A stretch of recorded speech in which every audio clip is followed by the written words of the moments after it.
بسم الله الرحمن الرحيم. إخوة النحالين، دائما مع سلسلة مراقبة الطرود في شهر أوت والنظر. إذن طرود هذا العام هناك من تطور بسرعة كبيرة مثل هذا الطرد. هذا طرد 2023 إخوتي النحالين. إذن طرد ممتاز تطور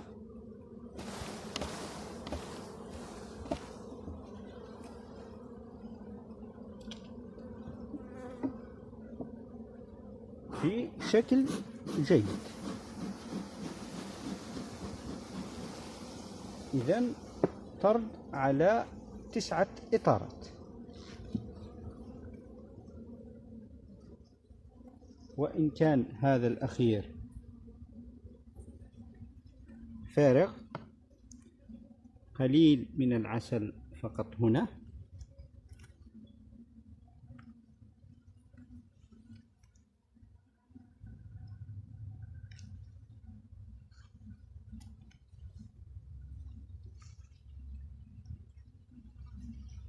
الإطار الثاني كله مخزون.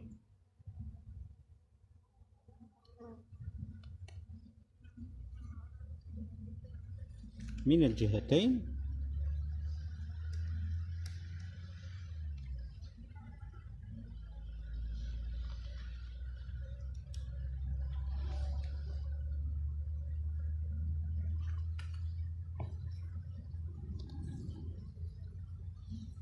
هذا أيضا مخزون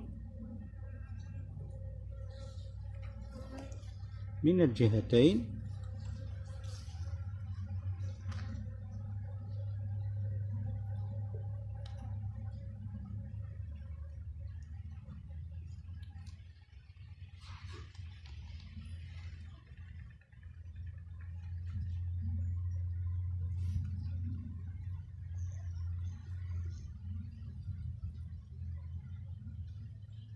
هذا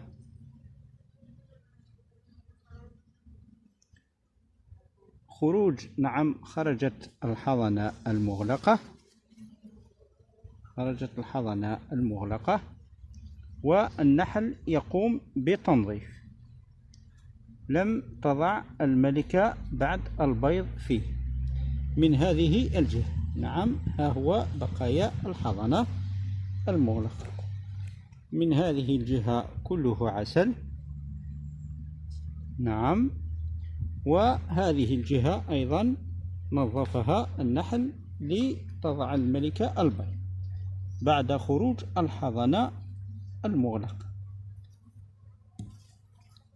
إذن هذا الطرد فيه مخزون جيد، لا يحتاج إلى تغذية في الوقت الحالي، ربما يحتاج إلى عجينة بروتين.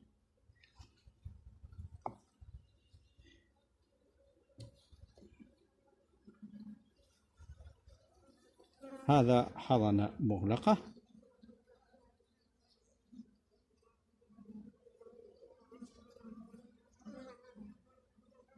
وهناك حضنة مفتوحة من الأسفل، يرقات عمر يوم. من هذه الجهة نفس الشيء، حضنة مغلقة وحضنة مفتوحة في الأسفل، يرقات عمر يوم.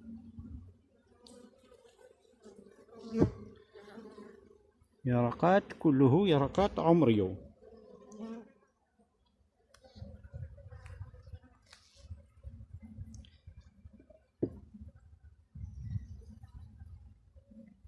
إذن مع نهاية فصل الصيف ودخول فصل الخريف يجب أن نطور الطرود بسرعة لكي يدخلوا فصل الشتاء ويعبروه بسلام.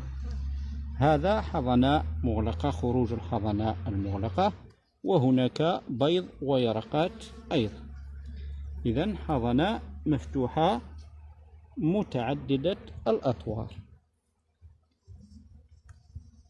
من هذه الجهة أيضا كله خرجت الحضنة المغلقة، وكله حضنة مفتوحة من بيض ويرقات.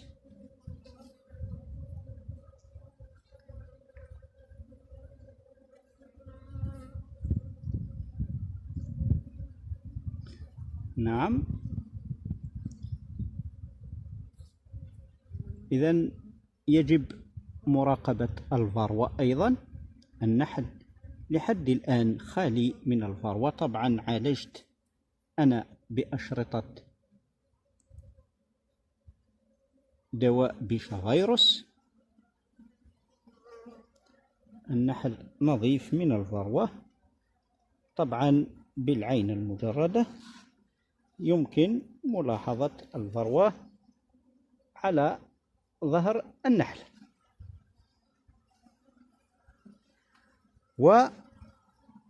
وهناك فروة تكون داخل الحضنة لا يمكن ملاحظتها.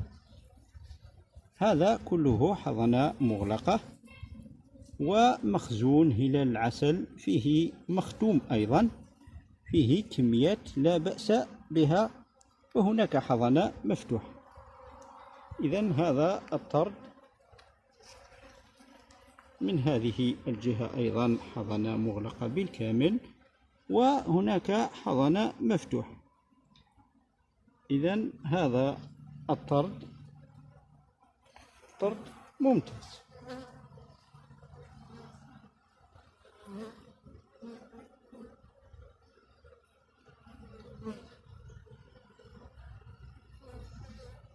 يحتاج إلى هناك نقص نوعا ما في حبوب اللقاح.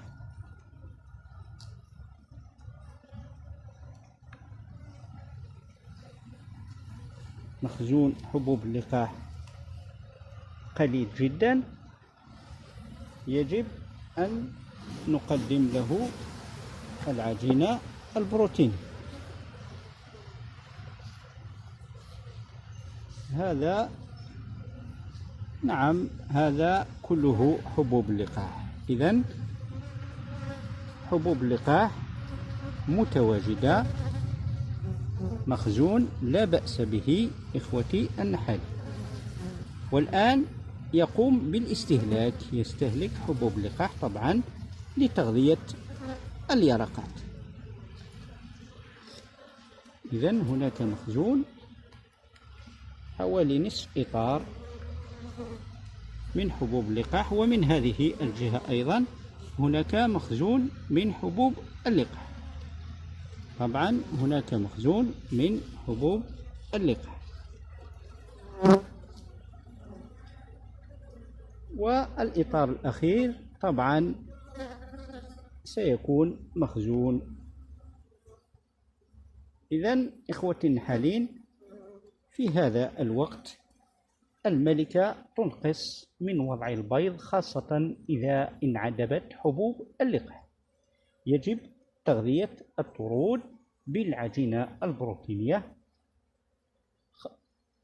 العجينة البروتينية التي يوجد فيها حبوب اللقاح. من الأحسن أن يكون فيها خليط من حبوب اللقاح لكي تستمر الملكة في وضع البيض. وأيضا التغذية السكرية إن لزم الأمر، إذا لم يكن هناك مخزون كافي داخل الخلية. إذا راقبت معكم هذا الطرد لهذه السنة، وهو طرد ممتاز لحد الآن على 8 إطارات،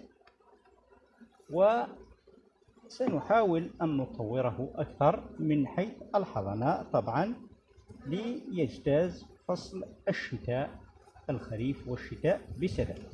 إلى اللقاء إخوتي النحالين في فرصة أخرى إن شاء الله.